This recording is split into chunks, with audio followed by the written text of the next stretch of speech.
Eh bien Sébastien, c'est à vous. Alors, bonjour à tous. Je vais essayer de faire un récapitulatif un petit peu sur la nutrition végétale. Alors en 25 minutes, ça va être un tout petit peu court, ça risque d'être très dense en tout cas. Il y a des notions sur lesquelles je vais passer assez vite, si jamais on y reviendra lors des questions. Et voilà, on va voir un petit peu tout ça. J'arrive à le lancer. Alors, premièrement, la première chose que je suis obligé de faire, c'est légal, c'est de déclarer mes conflits d'intérêts. Je n'ai aucun conflit d'intérêt financier, c'est-à-dire le fait de faire la présentation aujourd'hui, le fait d'être à l'AVF, je ne touche pas d'argent là-dessus, ça ne m'apporte rien. Par contre, effectivement, je suis membre bénévole de l'AVF, donc ça, je ne suis pas obligé de le déclarer, mais je vous le dis quand même par souci un petit peu d'honnêteté, on va dire. C'est-à-dire que quand on parle de nutrition, il faut toujours s'interroger de la personne qui parle, et dans tous les domaines de la santé, parce qu'on défend quand même toujours un petit peu notre pensée aussi. Donc ça, c'est effectivement la citation que j'avais mise au départ de ma thèse, et que je vous invite à lire, parce qu'elle est très très importante en nutrition, et notamment quand on parle de nutrition végétale. Et d'Albert Einstein pour resituer. Alors, l'alimentation. On parle d'un seul sujet qui finalement est au cœur de beaucoup d'autres. C'est-à-dire, l'alimentation, c'est quelque chose de très socio-culturel. On mange comme on a appris à manger, comme nos parents nous ont appris, et comme la société continue à le faire. C'est quelque chose qui est vraiment un critère identitaire très fort. Et c'est pour ça qu'il y a beaucoup de crispation autour de l'alimentation. C'est parce que ça touche à notre intime. Il faut savoir que quand on change de pays, par exemple, on va apprendre la langue du pays d'accueil, mais on va continuer à se faire des petits plats de chez nous pour nous rappeler un petit peu d'où on vient. Et c'est vraiment ça qui est important et qui est vraiment au cœur de notre identité. Et ça explique pourquoi il faut y aller des fois un peu doucement quand on parle d'alimentation. Parce que c'est très très compliqué. C'est un enjeu économique hyper important. Et ça, on va le voir, ça amène aussi des soucis, ça amène plein de choses aussi à ce niveau-là. Il y a un impact écologique qui est très important, on en a parlé. Et plus spécifiquement, l'alimentation, c'est vraiment quelque chose qui est en lien avec la santé. Il y a un dicton qui dit « on creuse notre tombe avec la fourchette ». Il y a un concept qui est amené par l'OMS en fait, depuis une vingtaine d'années qui s'appelle One Health, une seule santé, dans le sens où il rassemble un petit peu, ils se disent on ne peut pas considérer la santé humaine sans considérer ce qu'il y a autour. Et donc, il faut s'attacher à ce qui est de l'environnement, de la santé des animaux, et le rattacher à la santé publique, parce que finalement, tout est lié, et on ne peut pas considérer l'un sans les autres. Au niveau des recommandations nutritionnelles, alors il y a beaucoup de choses qui se disent, qui se font. C'est en fait des données qui sont issues d'agences européennes, type EFSA. En France, on a une petite particularité, c'est qu'elle prend en compte les contaminants, ce qui est assez intéressant, de voir un petit peu dans ce qu'on mange, finalement, qu'est-ce qu'il y a qui pourrait devenir gênant. On peut parler des métaux lourds ou d'autres choses comme ça. Mais elles sont aussi élaborées à partir des habitudes alimentaires. Ça, c'est quelque chose qui est très important à considérer. C'est-à-dire, on a une espèce d'auto-validation où on se dit « Ah ben oui, ça tombe bien, je mange comme les recommandations ». Non, c'est que les recommandations sont faites comme on mange. Donc du coup, effectivement, ça amène une espèce d'auto-validation qui peut être des fois un peu dérangeante. Ça ne veut pas dire que c'est la meilleure manière de manger, c'est-à-dire que c'est la meilleure manière de manger au vu de ce qu'on mange habituellement. Et c'est une considération qui est importante. Ne tiennent pas compte de l'impact environnemental. Il faut savoir que les recommandations, là, il y a encore une étude qui est sortie il y a moins d'un mois, où ils étudiaient effectivement quel était l'impact environnemental des recommandations occidentales notamment, et on se rend compte qu'il faudrait beaucoup de planètes si tout le monde voulait suivre les recommandations occidentales. Donc ça pose quand même un problème à un moment donné, de se dire qu'on ne peut pas tous suivre les recommandations en fait. Alors là, je vous mets un petit schéma très compliqué, je vais y passer très vite. C'est pour vous expliquer un peu comment sont faites les recommandations. En fait, l'ANSES fait une enquête alimentaire auprès des Français, à savoir comment mangent les Français. Ils prennent les données européennes, ils font une enquête sur les contaminants et ils nous font des recommandations un petit peu de santé. Donc l'ANSES, donc une agence gouvernementale, a pointé dans un rapport de décembre 2017 des choses qu'il faudrait voir dans l'alimentation française pour améliorer notamment au niveau de la santé. C'est-à-dire un des critères de l'ANSES quand même, c'est que les Français soient en meilleure santé. Donc qu'il y ait plus de légumes, surtout plus de légumineuses, ils sont vraiment, ils insistent un petit peu là-dessus, plus de céréales complètes, favoriser les huiles végétales, moins de viande, et en fait c'est d'inverser, l'ANSES ne sont pas pro-végétariens, donc eux dans leur idée c'est d'inverser par contre la proportion des origines des protéines, c'est-à-dire des protéines animales, végétales. À l'heure actuelle on est plutôt à 2/3 protéines animales, 1/3 végétales. Eux ils considèrent qu'il faut absolument revenir à l'inverse. Moins pas de charcuterie, c'est-à-dire on en a gardé quand même un peu pour faire plaisir, mais en fait, il ne faudrait pas dépasser 25 grammes par jour. Alors, je ne me rappelle plus exactement à quoi ça correspond, mais ça fait pas, pour en avoir discuté avec d'autres personnes, ça ne fait pas énorme. Et donc pas de boisson sucrée, et il pointe pour la première fois une interrogation sur le lait. C'est-à-dire jusqu'à maintenant, on disait qu'il faut prendre au moins 3 produits laitiers, voire 4, voire 5. Voilà. Et là, ils se disent, est-ce qu'on peut vraiment recommander le lait? Ils mettent un point d'interrogation. Alors, il y a d'autres agences gouvernementales qui ont repris les données de l'ANSES et qui, eux, insistent sur d'autres points. Donc, par exemple, le Haut Comité de Santé Publique insiste sur le fait de consommer des aliments avec moins de pesticides. L'IGAS, alors qui est une affaire générale, eux, ils disent qu'il y a eu un échec du PNNS. Le PNNS, c'est le Plan National Nutrition Santé. C'est-à-dire au début des années 2000, on s'est dit il faut quand même qu'on mette une guideline pour aider un petit peu les gens à bien manger. Donc on a fait un Plan National Nutrition Santé. Et finalement, l'IGAS pointe le fait que ça a échoué. Ils disent qu'une des causes de ces échecs, c'est les lobbies agroalimentaires, en fait, qui bloquent en fait toute avancée. Il y a notamment en place un truc franco-français qui s'appelle le Nutri-Score, qui a été vraiment applaudi à l'international et qu'on n'arrive pas à mettre en place en France parce que c'est bloqué par les lobbies. Ils insistent sur les besoins des collectivités locales, c'est-à-dire que tout se joue finalement au niveau local. On peut faire un plan national, c'est bien, c'est intéressant, mais finalement c'est au niveau du local que ça se passe, et du coup avec un besoin d'un appui politique qui est important. Sinon, ils reprennent vraiment les termes de l'ANSES, et ils insistent vraiment sur le fait qu'on a à l'heure actuelle une épidémie qui n'est pas contagieuse, c'est les maladies cardiovasculaires, les diabètes, qui sont les cancers, qui sont la cause en fait de 20% des décès prématurés, liés à l'alimentation. Et donc ils estiment qu'on pourrait, avec une alimentation plus équilibrée, plus végétale, voire beaucoup plus végétale, éviter d'avoir plus de 20 000 morts par an prématurées. Une mort prématurée, c'est avant 65 ans. Donc le PNNS dont je vous parlais, il devait être modifié en 2015, et finalement, les meilleures estimations, ça sera premier trimestre 2019.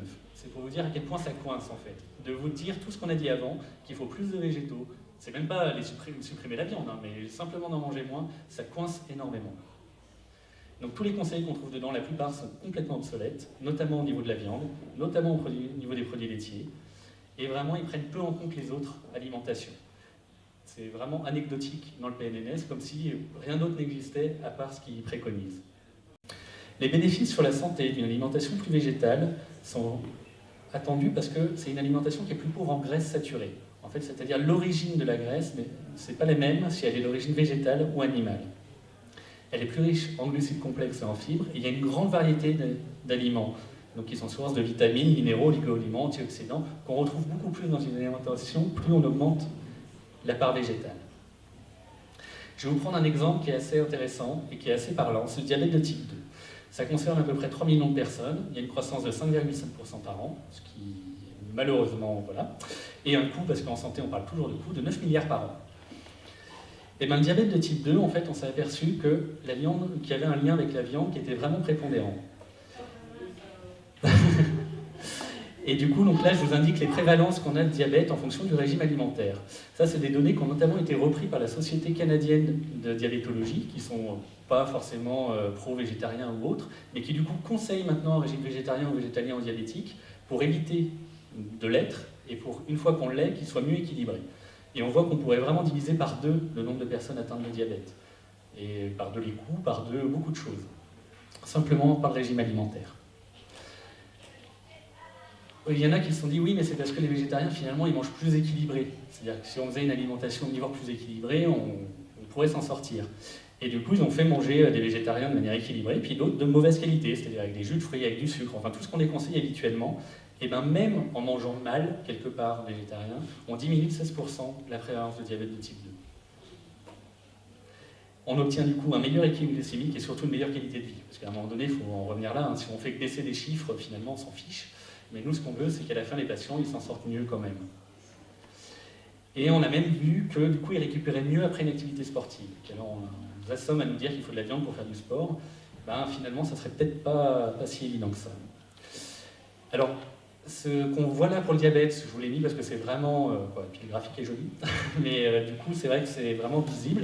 Mais pour les maladies cardiovasculaires, donc on parle AVC, infarctus du myocarde, des choses comme ça, et ben on se rend compte qu'on augmente le risque de faire des AVC de 10% tous les 100 grammes de viande. Pareil pour l'infarctus du myocarde, 24%. et qu'on a un meilleur équilibre à la fois de la tension artérielle et du bilan lipidique avec une alimentation où on supprime la viande.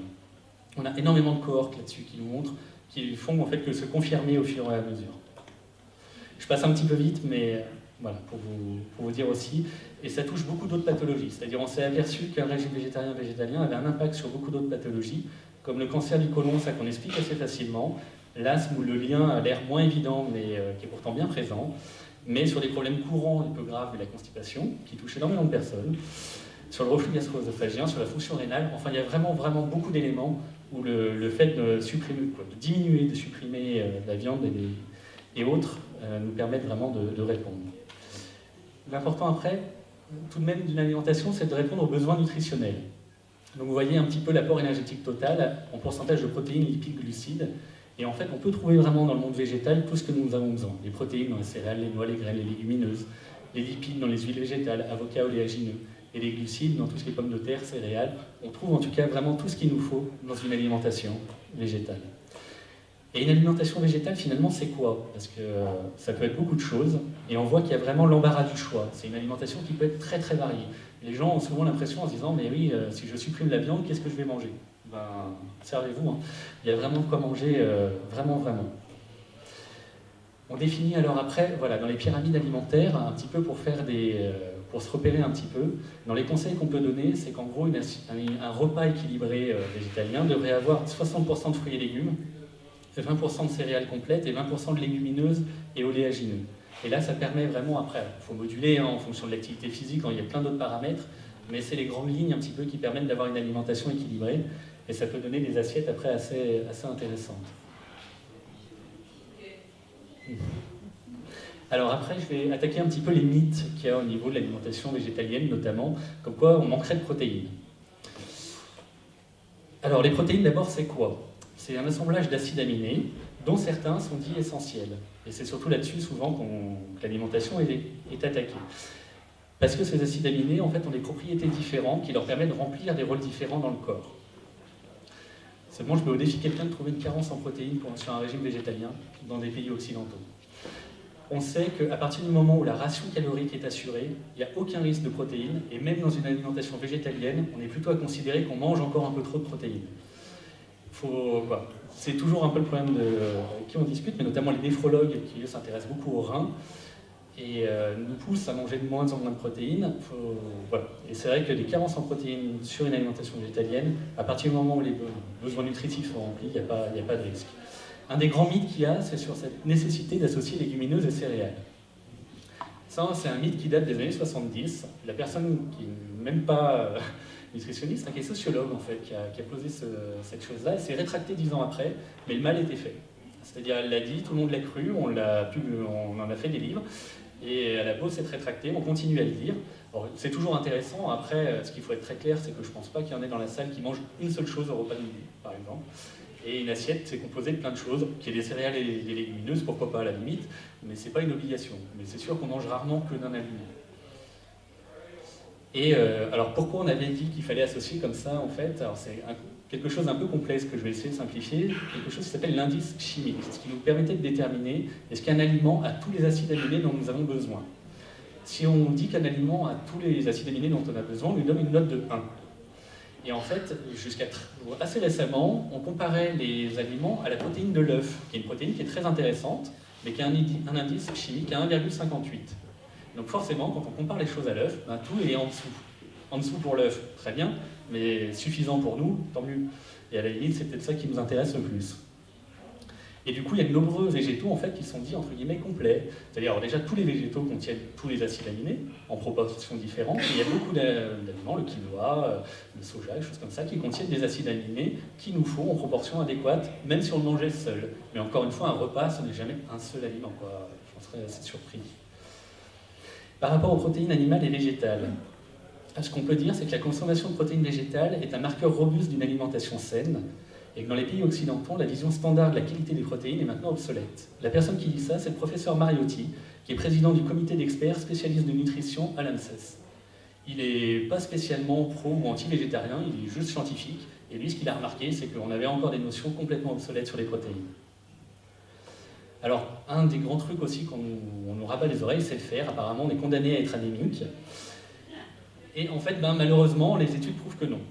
C'est-à-dire, on fait des études sur des très grandes cohortes qui montrent qu'il n'y a effectivement pas plus de carence en fer chez des personnes qui mangent de tout, qui sont végétariens, qui sont végétaliens. Les personnes vraiment à risque, c'est les personnes qui ont leurs règles. Pour une question très simple, quand on perd du sang tous les mois, effectivement, on a besoin de plus de fer. Mais là, quelle que soit notre alimentation, ça ne veut pas dire qu'on arrivera à remonter. Il y a malheureusement des personnes qui ont besoin de se supplémenter en fer pour arriver à avoir leurs besoins. Et après, il y a des conseils assez simples, comme la vitamine C à associer lors des repas, qui permet une meilleure absorption du fer, et quelque chose qui est anticulturel, et du coup énormément, très difficile à changer, c'est le café et le thé. Il faut savoir que le café et le thé diminuent à 90% l'absorption, le café à 60% l'absorption du fer. Donc il faudrait les consommer ou avant les repas, ce que personne ne fait, ou alors au moins 1h30 après, et non pas comme on fait tous, c'est-à-dire juste derrière le repas pour se donner un petit coup de fouet. Et après, effectivement, donc les légumineuses contiennent beaucoup de fer. Faut-il les préparer un petit peu pour qu'elles soient mieux absorbées et mieux digérées, c'est-à-dire de les faire un petit peu tremper, de les broyer ou autre, mais de les préparer un petit peu, effectivement, pour qu'on ait une meilleure absorption. Et effectivement, il y a un lien avec la vitamine D. Alors, il faut savoir pareil, la vitamine D, c'est une vitamine qu'on synthétise par le soleil. La dernière étude sur la population française montre 80% de déficit en vitamine D. Donc on peut difficilement accuser l'alimentation végétalienne, ou alors il y a 80% de végétaliens, il faut me le dire, parce que je ne les ai pas tous croisés. Pareil, le calcium, parce que donc, ne buvant plus de lait, bien sûr, il est impossible de trouver du calcium en dehors. Et en fait, non. Les produits laitiers ne sont pas indispensables pour trouver du lait, pour trouver du calcium. C'est tellement ancré qu'on en fait des lapsus. Par exemple, le brocoli, le chou frisé, il y en a beaucoup. Il y en a beaucoup dans l'eau courante. Et le calcium contenu dans l'eau courante est autant absorbable que dans le lait. Il faut savoir que les apports sont diminués en fait dans une alimentation végétalienne. C'est ce que l'OMS appelle le paradoxe du calcium. Pareil, l'OMS, c'est pas vraiment un organisme pro-végétarien ou végétalien. Et en fait, ce qu'ils se sont rendus compte lors des études, c'est que quand on diminue la consommation de sel et la consommation de protéines d'origine animale, on a besoin de moins de calcium. Donc forcément, en ayant besoin de moins, on remplit plus facilement les objectifs. Et donc pareil, la vitamine D qui est très importante pour le calcium et l'activité physique. C'est-à-dire ça pareil, c'est quelque chose qu'on a vraiment noté, on a un manque d'activité physique dans la population, pas qu'en France, mais dans la population française. Et pour bien fixer le calcium, il faut que les os subissent un choc pour avoir à résister et à mieux absorber le calcium. Et vraiment la diversité des aliments riches en calcium, je vais passer très vite parce que, voilà, mais dans le basilic, dans les graines de sésame, dans les amandes, dans le poireau, dans le lin, dans les haricots, dans les jus végétaux supplémentés, dans l'eau du robinet, dans l'eau minérale, il y en a énormément, énormément, énormément. Et le lait alors ? Et bien finalement, il n'y a pas de preuve de réduction de risque de fracture avec la consommation du lait, potentiellement impliqué dans plusieurs facteurs comme l'obésité, les carences en fer et certains cancers. Mais il y a des conflits d'intérêts majeurs sur le lait.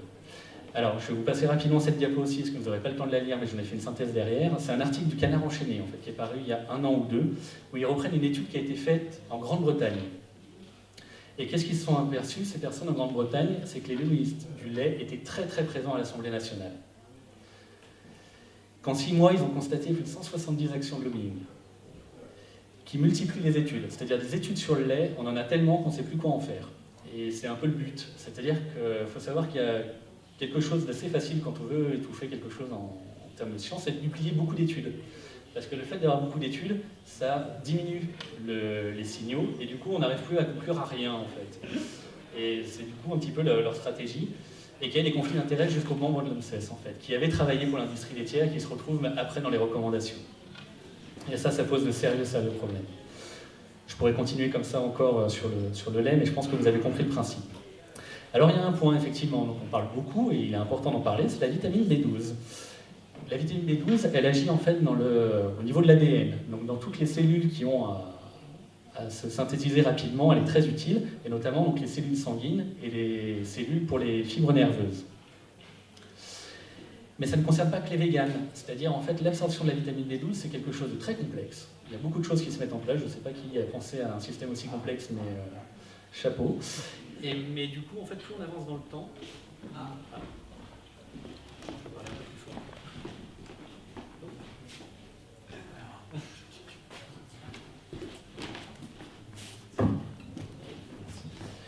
plus on avance en âge, moins bien on l'absorbe, et puis il faut savoir que beaucoup de médicaments qu'on prescrit nous, les médecins, gênent l'absorption de la vitamine B12. Et en fait, quand on fait des études dans la population de personnes âgées, notamment en EHPAD, on tombe de 25 à 45% de carence en vitamine B12. Donc c'est vraiment quelque chose qui ne concerne pas que les véganes, mais qui les concerne aussi. C'est une supplémentation qui est simple et peu coûteuse, et dans l'idée, il ne faut pas en avoir, entre guillemets, se dire non, c'est un système qui ne fonctionne pas parce qu'on a besoin de se supplémenter. Il faut savoir que se supplémenter, c'est ce que font les êtres humains depuis qu'ils sont capables de le faire. On se supplémente en vitamine D, ça choque personne. S'il n'y a plus ce qu'on appelait avant les crétins des Alpes, c'est parce qu'on supplémente l'alimentation en iode, et ça pose de problème à personne. Donc supplémentez-vous en B12 et que ça pose de problème à personne. Normalement, dans la viande et dans les produits d'origine animale, c'est-à-dire principalement donc, la viande, un peu dans le poisson aussi, les laits et les œufs, en sachant que dans les œufs, elle est très mal absorbée, donc l'apport est presque négligeable.